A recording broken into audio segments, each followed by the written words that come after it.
Assalamualaikum warahmatullahi wabarakatuh. Tujuan dari cerita ini adalah untuk memberikan inspirasi dan wawasan, bukan untuk menyinggung, menilai, atau menyudutkan siapapun. Saya berharap kisah ini dapat diambil sebagai pelajaran bersama, tanpa mengurangi esensi dari kejadian yang sebenarnya. Sebelum video ini dilanjutkan, saya mohon keikhlasan teman-teman untuk subscribe dan like. Saya doakan Anda sehat selalu, panjang umur, dan dilancarkan rezekinya. Baiklah, kita mulai saja ceritanya. Pagi itu seperti biasa. Langit masih menggantungkan mendungnya di atas bangunan tua SMA Negeri 5, sekolah yang katanya sudah berdiri sejak zaman kolonial, dengan tiang-tiang tinggi yang berlumut dan tembok yang retaknya seperti urat nadi. Di tengah keramaian anak-anak berseragam putih abu-abu yang tergesa menyambut bel pertama, Aluna melangkah pelan. Aluna bukan tipe siswi yang menonjol. Ia tak pernah terlibat OSIS, bukan bagian dari tim ekskul manapun, dan nilai-nilainya pun sekadar cukup untuk naik kelas. Tapi ia punya satu kelebihan, diamnya berbicara. Lewat tulisan. Ia menyukai bangku paling pojok dekat jendela di kelas. Dari situ ia bisa menatap halaman sekolah sambil pura-pura mencatat, padahal sedang menulis puisi tentang seseorang. Seseorang yang wajahnya ia hafal dari arah cahaya, dari suara sepatu saat masuk kelas, bahkan dari cara ia memainkan gagang tas lempangnya yang sudah rusak di ujung. Revan. Revan bukan ketua kelas, bukan juara lomba apapun, dan bahkan bukan siswa yang punya masa depan cerah menurut guru-guru. Tapi buat Aluna, Revan adalah semesta kecil yang muncul di sela-sela kebisingan dunia remaja. Ia punya cara bicara yang santai, tawa yang berantakan, dan mata yang selalu terlihat seperti menyimpan rahasia. Mereka bertemu pertama kali saat kelas 10. Saat Aluna secara tak sengaja tertinggal kunci loker dan Revan membantu membukanya pakai penjepit rambut. Sejak saat itu, entah kenapa, mereka selalu saja berada di tempat dan waktu yang sama. Revan suka duduk di bawah pohon beringin dekat lapangan basket saat jam istirahat. Aluna mulai ikut duduk di sana, pura-pura membaca novel. Revan suka beli es teh manis di kantin, Aluna pun mulai ikut memesan hal yang sama. Semuanya terlihat kebetulan. Tapi buat Aluna, itu semua adalah pilihan. Hari-hari mereka berlanjut dengan keakraban yang perlahan menjadi kebiasaan. Revan sering menyapa duluan di pagi hari, kadang menyelipkan coklat di laci meja Aluna saat ia tahu gadis itu sedang murung. Mereka pernah diam-diam kabur dari pelajaran olahraga dan duduk di atas atap perpustakaan, hanya untuk melihat awan dan menebak bentuknya. Aluna menyimpan semua itu dalam ingatannya. Di buku harian, ia menyebutnya kenangan rahasia. Namun tak satu pun dari itu pernah dibicarakan sebagai cinta. Aluna tidak pernah berani bertanya, dan Revan tidak pernah memberi jawaban. Mereka menggantung di antara kata, teman, dan lebih, tanpa pernah menyeberang kemanapun. Tapi Aluna jatuh hati. Ia tahu itu. Ia tahu karena setiap kali Revan tertawa, dunia terasa lebih ringan. Ia tahu karena saat Revan tidak hadir ke sekolah, harinya terasa hampa. Namun cinta di usia itu adalah hal yang terlalu rapuh untuk diucapkan. Setiap malam, Aluna menulis. Kadang puisi, kadang surat tak terkirim. Hari ini kamu duduk di sampingku saat pelajaran matematika. Kamu bilang kamu benci rumus. Tapi buatku, kamu adalah rumus yang tak ingin ku selesaikan. Aku ingin terus menebak, terus penasaran. Karena saat semuanya jelas, aku takut kamu pergi. Teman-temannya sering menggoda. Kalian tuh kayak pacaran deh, tapi nggak ngaku. Tapi Aluna hanya tertawa. Ia tahu, menggantung harapan pada kedekatan seperti itu seperti menanam bunga di atas batu. Indah, tapi tak pernah tumbuh. Di sisi lain, Revan tampaknya tak pernah sadar akan perasaan itu. Atau mungkin sadar, tapi memilih diam. Aluna tak pernah tahu pasti. Yang ia tahu hanyalah, setiap pagi ia tetap menanti Revan datang ke sekolah. Tetap menanti suara itu memanggil, "Nah, duduk di sini yuk." Tetap menanti momen kecil yang membuat harinya lebih hidup. Meski kadang, hatinya bertanya, "Kalau aku berhenti datang, apa kamu akan mencari?" Dan pertanyaan itu tetap tak terjawab. Hingga satu hari, Revan datang ke sekolah dengan wajah berbinar. Ia bercerita panjang lebar tentang seorang cewek dari kelas sebelah yang katanya pintar main gitar dan punya suara bagus. Nama cewek itu Kayla. Nama yang selama ini hanya muncul sebagai rumor, kini mulai mengisi percakapan mereka. Aluna tersenyum, seperti biasa. Tapi kali ini, senyumnya retak. Ia sadar, mungkin selama ini ia hanya bagian dari kenyamanan. Revan tidak sedang menggantungkan cinta padanya. Revan hanya menumpang hangat, lalu pergi saat menemukan matahari yang lebih terang. Namun ia belum ingin berhenti. Belum saatnya. Ia masih percaya, mungkin Revan hanya bingung. Mungkin cinta itu butuh waktu. Dan begitulah orientasi kisah ini dimulai. Ketika seorang gadis menyimpan cinta begitu lama, berharap pada seseorang yang tak pernah memberinya kepastian. Dan di balik semua keheningan itu, cinta tumbuh diam-diam. Untuknya. Tapi bukan darinya. Hari-hari berlalu, dan kebiasaan mereka tetap sama. Duduk di sudut kantin yang sama, berbagi roti coklat, dan bercanda tentang guru-guru killer. Aluna menyimpan setiap detik dalam hati, seolah-olah itu adalah detik terakhir sebelum semuanya berubah. Di balik diamnya, Aluna punya dunia sendiri, sebuah dunia yang ia ciptakan lewat tulisan. Di buku hariannya, ia memberi setiap hari nama yang berbeda, sesuai dengan perasaan yang mengisi. Hari senyummu, hari kosong, hari kamu tersenyum, tapi bukan padaku. Ia menyimpan semuanya di laci meja kamarnya, seperti menabung luka yang perlahan mengering. Kadang, saat guru mengajar di depan kelas, matanya menoleh ke Revan diam-diam. Ia memperhatikan cara Revan menggambar di buku catatannya. Biasanya karakter robot, monster, atau bentuk aneh yang entah dari mana inspirasinya. Di satu pojok kertas, Revan pernah menulis, "Andai dunia bisa diatur kayak game, aku pasti setting semua ke EASY mode." Aluna tak bisa berhenti menatap tulisan itu. Kalau hidup bisa diatur seperti game, apakah kamu akan pilih karakter sepertiku, Rev? Ia tahu jawabannya mungkin tidak. Tapi tetap saja, hati punya caranya sendiri untuk bertahan di tempat yang salah. Di kelas, mereka tak duduk bersebelahan. Tapi entah kenapa, Revan selalu tahu saat Aluna sedang sedih. Ia akan melempar kertas kecil dengan gambar lucu, atau menulis, "Nah," besar-besar dan menyelipkannya di buku pelajaran Aluna saat ia tak sadar. Dan itu cukup. Hanya satu senyuman, satu perhatian kecil, dan Aluna akan merasa dicintai, walau mungkin tidak pernah benar-benar demikian. Tapi tak semua hari seindah itu. Ada juga hari-hari di mana Revan datang terlambat, atau bahkan tidak datang sama sekali. Hari-hari di mana Aluna merasa duduk sendirian meskipun kelas penuh. Hari-hari ketika Revan hanya fokus pada handphonenya, tertawa kecil karena pesan dari seseorang, bukan Aluna. Itu saat nama Kayla mulai muncul lebih sering. Awalnya, Aluna tak ambil pusing. Tapi semakin sering Revan menyebutnya, semakin sering pula nama itu menggema dalam kepala Aluna, seperti gema yang tak mau berhenti. Kayla adalah lawan dari dirinya. Ceria, aktif, pintar bicara, dan selalu penuh warna. Aluna adalah bayangannya yang redup. Satu hari, saat istirahat, Revan mendekati bangku Aluna. "Kamu tahu nggak, Nah," katanya sambil mengunyah gorengan, "Kayla ternyata suka lagu-lagu indie juga. Aku kira cewek kayak dia dengerinnya K-pop doang." "Oh, ya?"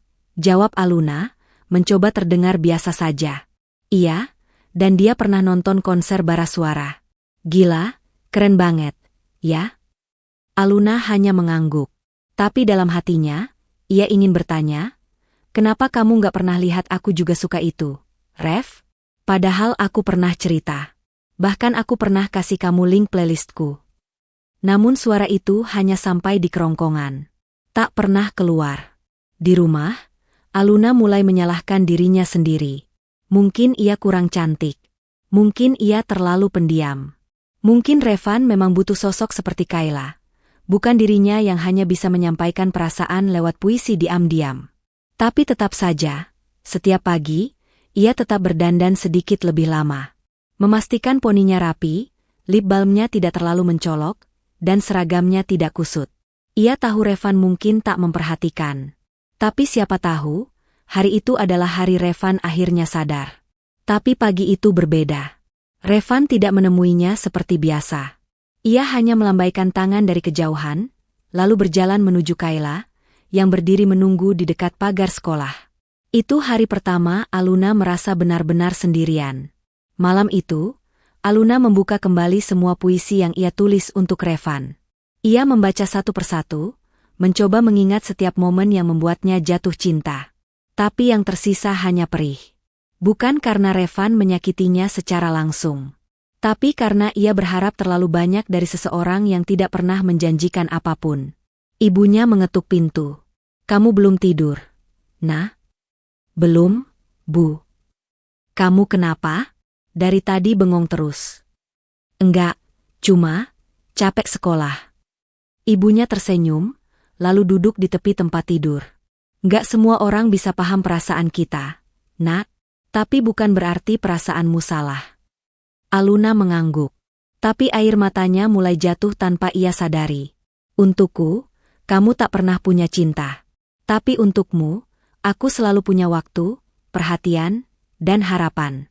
Mungkin itu yang membuat aku lelah." Saat jadwal ujian mendekat, sekolah semakin sibuk. Guru-guru mulai membagikan latihan soal, bimbingan belajar berlangsung lebih lama, dan suasana kelas berubah menjadi kompetitif. Tapi untuk Aluna, hatinya justru mulai sepi. Revan kini hampir selalu bersama Kayla. Mereka bahkan terlihat berlatih untuk acara perpisahan. Revan menjadi gitaris, Kayla menyanyi. Dari ruang musik, suara mereka terdengar sayup-sayup ke seluruh gedung. Suara yang dulu hanya milik mereka berdua di atap perpustakaan, kini dibagikan untuk banyak orang. Dan Aluna hanya mendengarkan dari kejauhan. Ia tak tahu pasti sejak kapan ia mulai menahan diri untuk tidak menatap Revan lagi. Mungkin saat ia sadar bahwa tatapan itu tak akan pernah dibalas. Mungkin saat ia tahu bahwa Revan sudah tak lagi menyebut namanya dalam obrolan santai mereka.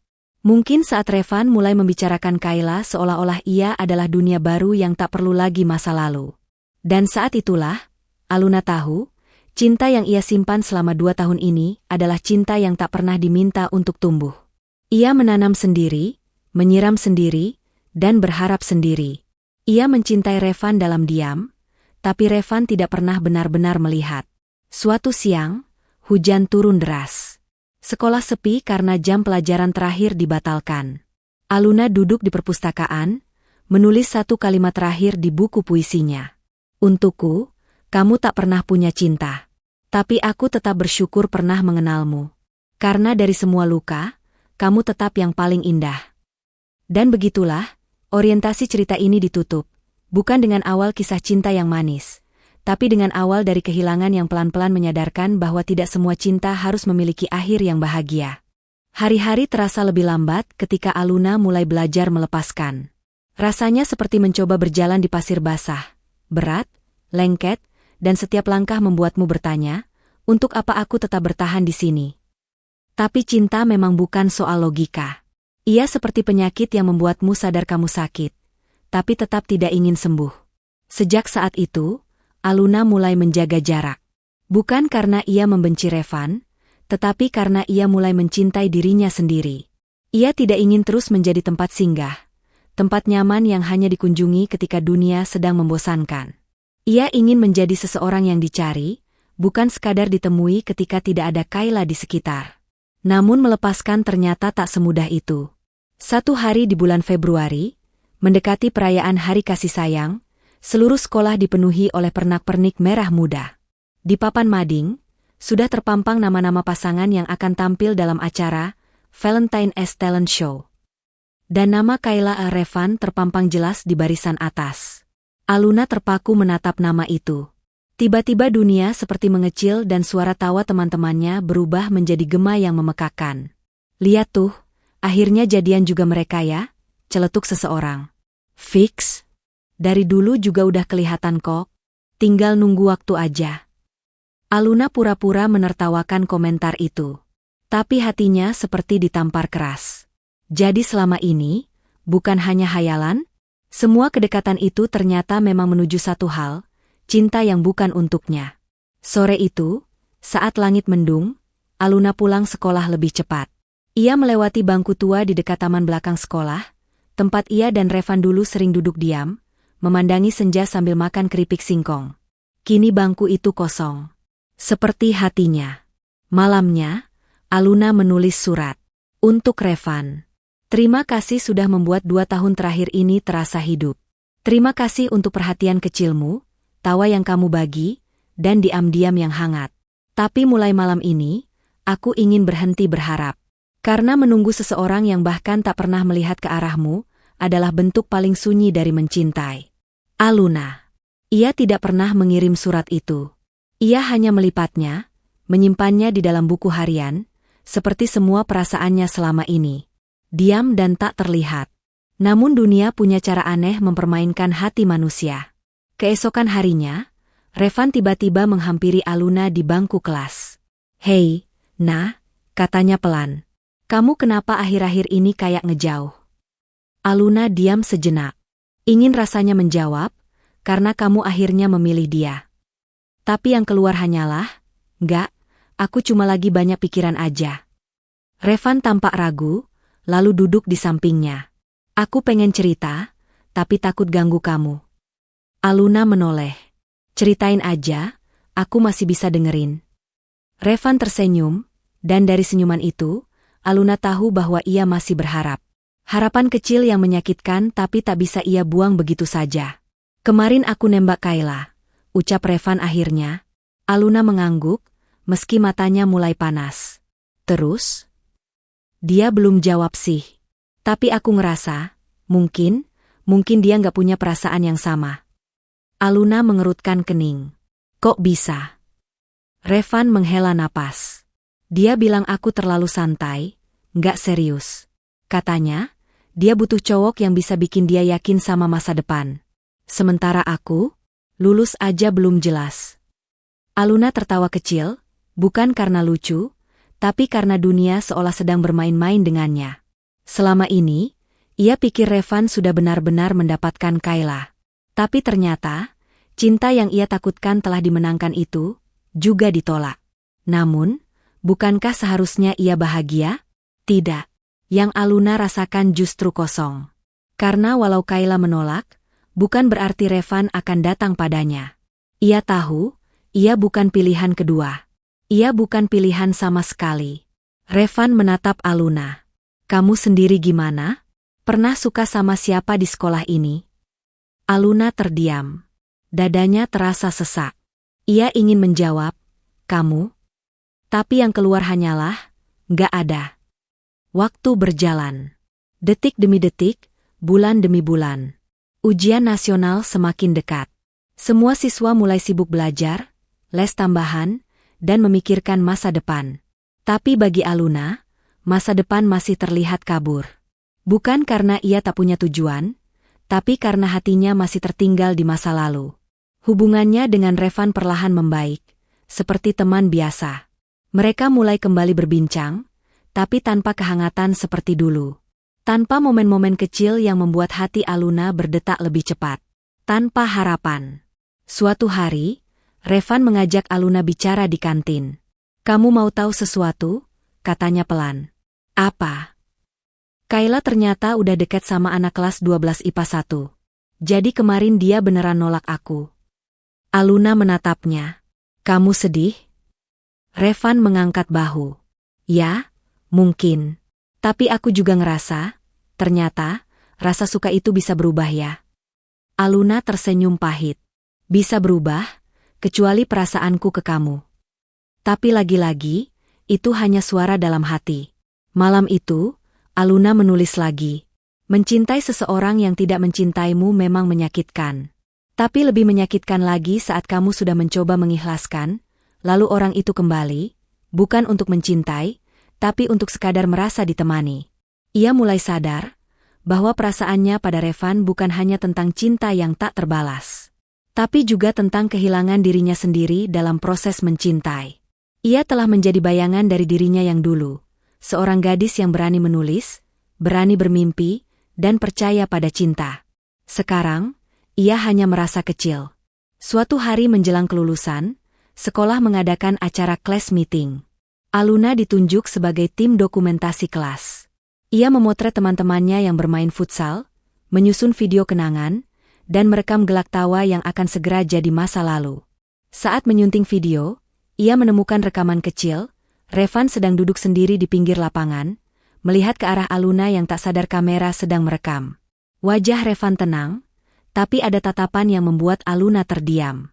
Tatapan itu seperti ingin mengatakan sesuatu yang tak pernah sempat diucapkan. Tapi Aluna tak mau menebak lagi. Ia lelah berharap. Dan mungkin disitulah komplikasi cinta masa SMA ini mencapai puncaknya. Ketika dua hati yang dulu begitu dekat, kini hanya saling memahami dalam diam. Saling menjaga perasaan, tapi tidak saling memiliki. Karena cinta, kadang memang hanya berhenti di perasaan, bukan kenyataan. Langit bulan Mei tampak berbeda. Terik matahari terasa lebih tajam, seperti membakar kulit dan hati sekaligus. Suasana sekolah semakin sepi, bukan karena benar-benar sunyi, tapi karena perasaan ditinggalkan mulai menyelimuti setiap sudut kelas. Semua sibuk mengurus berkas kelulusan, mengejar kampus impian, atau sekadar mencatat nomor teman yang akan segera jadi kenangan. Aluna duduk di bangku belakang kelas, memandangi berkas kelulusan yang belum ditandatangani sepenuhnya. Tangannya gemetar, bukan karena gugup soal masa depan, tapi karena satu hal yang masih tertinggal, Revan. Sudah beberapa hari mereka tidak saling bicara. Sejak video dokumentasi itu selesai diputar di kelas dan Revan melihat bahwa dirinya terekam sedang memandang Aluna, suasana menjadi canggung. Mereka seperti dua orang asing yang saling tahu rahasia masing-masing, tapi terlalu takut untuk membahasnya. Namun hari itu, semuanya berubah. Setelah upacara pelepasan, ketika semua orang sibuk bersuah foto dengan toga dan papan nama penuh glitter, Revan menghampiri Aluna. Tidak dengan jas resmi atau senyuman lebar seperti yang lain, tapi dengan mata yang tenang dan suara yang dalam. "Nah, boleh ngomong sebentar?" tanyanya lirih. Aluna menoleh. "Di mana?" "Lapangan belakang. Tempat biasa dulu." Aluna mengangguk, meski hatinya berdebar kencang. Ia tahu, ini bukan obrolan biasa. Ia tahu, akhirnya waktu itu datang. Lapangan belakang sekolah masih sama. Rerumputannya tidak terlalu rapi, beberapa daun kering berserakan, dan suara jangkrik mulai terdengar ketika senja mendekat. Di sanalah mereka duduk, dengan jarak yang tidak terlalu jauh tapi juga tak cukup dekat. Revan menatap ke depan, ke arah pohon flamboyan yang mulai gugur bunganya. "Kamu masih sering nulis?" tanyanya. "Kadang," jawab Aluna pelan. "Tapi akhir-akhir ini lebih banyak nyimpen di kepala." Revan mengangguk, lalu diam sejenak. "Aku lihat videonya," ucapnya akhirnya. "Yang kamu edit buat kelas." Aluna menggigit bibir. "Iya. Aku lihat diriku sendiri, mandangin kamu." Aluna tidak menjawab. Hanya menunduk, membiarkan angin senja menyapu pipinya yang mulai panas. "Aku nggak nyangka kamu masukin bagian itu." "Itu candid," kata Aluna. "Aku bahkan baru sadar pas edit." Revan tertawa kecil. "Lucu ya? Aku malu sebenarnya." "Kamu malu karena ngelihatin aku?" "Enggak," jawab Revan cepat. "Aku malu karena selama ini aku buta."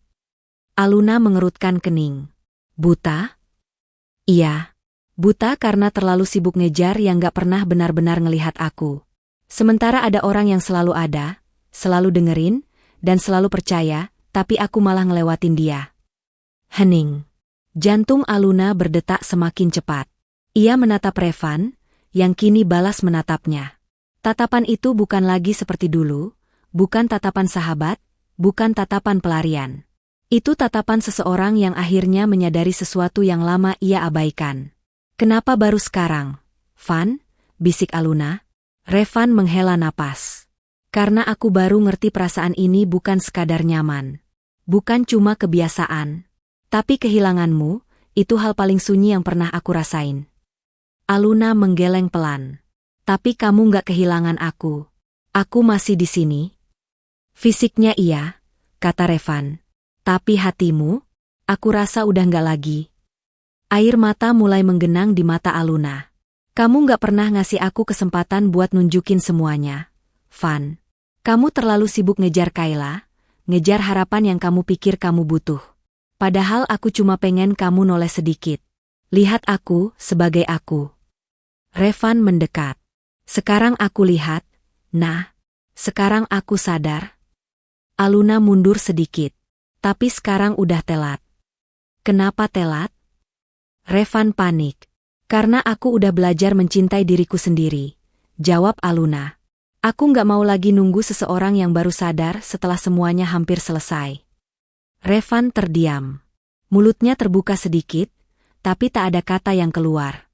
Saat kamu milih Kayla, aku belajar menerima. Tapi saat kamu datang sekarang, aku belajar bahwa kadang cinta datang bukan untuk memiliki, tapi untuk melepaskan. Revan menggeleng. Aku nggak mau kehilangan kamu, nah. Tapi kamu nggak pernah benar-benar punya aku. Van, ucap Aluna pelan, tapi tegas. Untukku, kamu nggak pernah punya cinta. Yang kamu punya hanya bayangan dan kebiasaan. Seketika itu, mata Revan berkaca-kaca. Ia menunduk, menahan emosi yang bercampur aduk. Aku minta maaf, katanya. Aku udah maafin kamu. Dari dulu. Sore itu, Aluna berjalan meninggalkan lapangan dengan langkah mantap. Bukan karena hatinya tidak sakit, tapi karena ia tahu, cinta yang dewasa adalah cinta yang tahu kapan harus pergi. Ia memutuskan untuk melanjutkan hidup, bukan dengan penyesalan, tapi dengan pelajaran. Cinta pertamanya mungkin gagal, tapi dari kegagalan itu, ia menemukan versi terbaik dari dirinya. Seseorang yang tahu kapan harus bertahan, dan kapan harus membebaskan diri. Dan di balik tangis Revan yang tertahan, ada kesadaran pahit yang menguat, bahwa kadang, penyesalan datang saat kesempatan sudah pergi. 3 tahun berlalu sejak kelulusan. Hidup membawa Aluna dan Revan ke arah yang berbeda. Aluna kini duduk di sebuah kedai kecil di Jogja, menulis naskah novel perdananya. Namanya mulai dikenal sebagai penulis muda dengan gaya jujur dan puitis. Bukunya yang akan terbit berjudul, Yang Tak Pernah Jadi Milikku. Dan bab pertamanya dimulai dengan kalimat, untukku, kamu tak pernah punya cinta. Sementara itu, Revan kini tinggal di Bandung, mengejar gelar sarjananya. Dalam setiap relung waktunya, ada ruang kosong yang tak bisa ia isi kembali. Bukan karena ia tak mencoba, tapi karena ia tahu, cinta sejati bukan sekadar rasa, tapi soal waktu dan pilihan yang tak pernah ia buat dulu. Mereka tak pernah benar-benar kembali, tapi juga tak pernah benar-benar hilang. Kadang, Revan masih membaca tulisan-tulisan Aluna dari media sosial, diam-diam memberi like tanpa komentar. Kadang, Aluna masih memutar video dokumentasi kelulusan itu saat rindu masa lalu menyeruak tiba-tiba. Namun keduanya belajar bahwa tak semua cinta harus berakhir bersama. Bahwa cinta yang paling besar bukan tentang memiliki, tapi tentang mengikhlaskan orang yang kita sayangi menjadi versi terbaik dirinya, meskipun bukan di sisi kita. Di suatu senja yang hening, Aluna menulis di halaman terakhir novelnya. Terima kasih sudah pernah menjadi alasan aku bertahan. Kini, aku melangkah bukan karena ingin dilihat, tapi karena aku telah menemukan cahaya dari dalam diriku sendiri. Dan dengan itu, ia tersenyum. Bukan karena bahagia sepenuhnya, tapi karena akhirnya ia benar-benar bebas. Terima kasih sudah mendengarkan cerita ini, semoga kita dapat mengambil pelajaran di dalamnya.